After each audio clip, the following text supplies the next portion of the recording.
Hello everyone, welcome to the Ozark Outpost in Dixon, Missouri. This is the Commonwealth, July 1937. A couple of housekeeping things before I start. On the Commonwealth's last turn, I tried to do a couple things that weren't kosher. I tried to take this infantry from Burma and strategic rail him down to Malay. Well, it turns out I can't do that because this railroad bends through Siam over here. So that was an illegal move. I put him back in Burma where he was. But getting my eyes down here on the map, never mind. So he's back where he was. I also tried to shuffle militia around down here right after I said that I can't do that because India doesn't have home country status. So the two militias are back in their starting positions where they belong. What I did instead was I moved the infantry from Haryana down here to southern India. Okay, so that's all back the way it should be. And then on Japan's last turn, when I did their money, I forgot to mention their oil revenue from the United States. Now they start the game collecting 3 each turn from oil trade with the United States. But every time they make an attack on someone, they lose one of those per turn.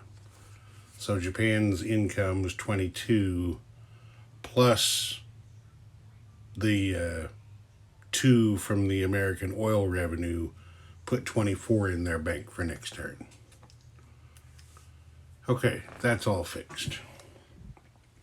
Now let's get on with the Commonwealth. Okay, Prime Minister Chamberlain has his 2 tech chips.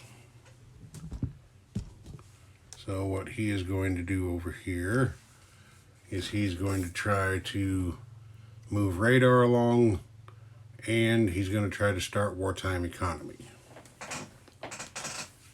They're not having any luck with that advanced ASW, so they're going to get off that for a little bit and try something else. All right, radar is a 7. And they got that with a 9. So move that to stage 2. Wartime economy is also a 7. They missed that one with a 5. Maybe it's just that second tech roll they're not having any luck with. I don't know. Okay, over here on the build chart, Great Britain started with 11 this turn. They have spent 6 pounds, to finish their major factory for the Midlands, and they're saving the other 5. India started with 7. They have spent 6 on 2 infantry and saved 1. Anzac started with 3 that they're saving for the future. There won't be any combat, of course. They can't go to war with anybody. We are going to have a couple of non-combat moves.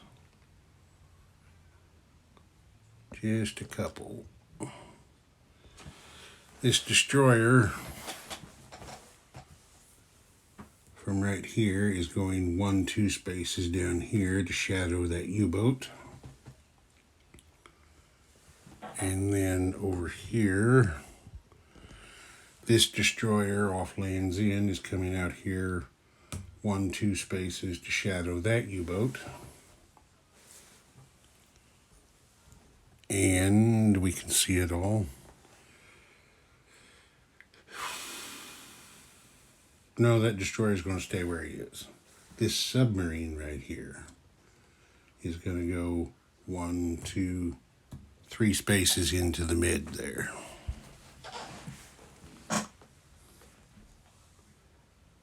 Alright, that's going to be it for British non-combat. Down here in India, go this way. Can I get that way enough? Back out a little bit and I can.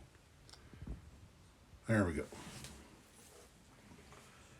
Down here, the Indians are going to take this transport, load the infantry from Calcutta and the infantry from southern India, and they're going to go 1, 2, 3, 4 in strategic naval movement to take these 2 infantry and drop them off in eastern Egypt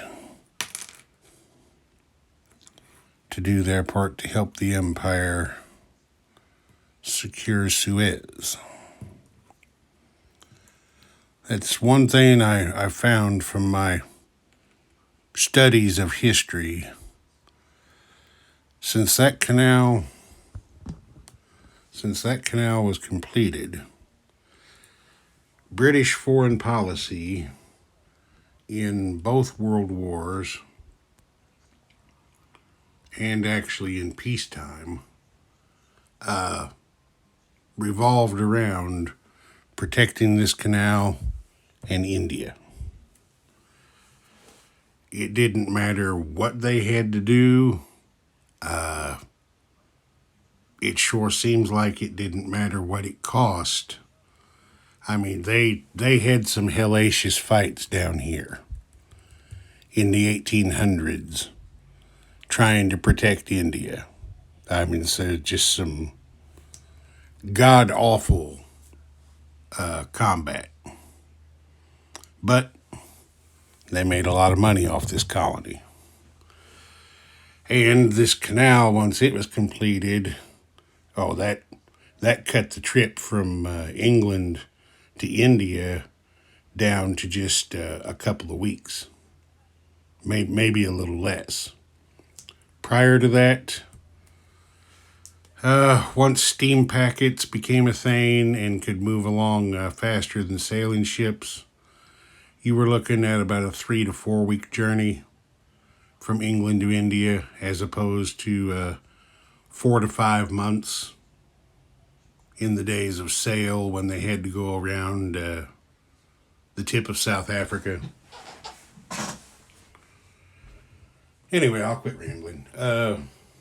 That's it for non-combat. Yeah, the Australians aren't going to do anything down there.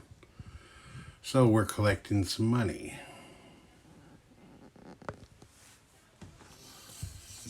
Let's see, Great Britain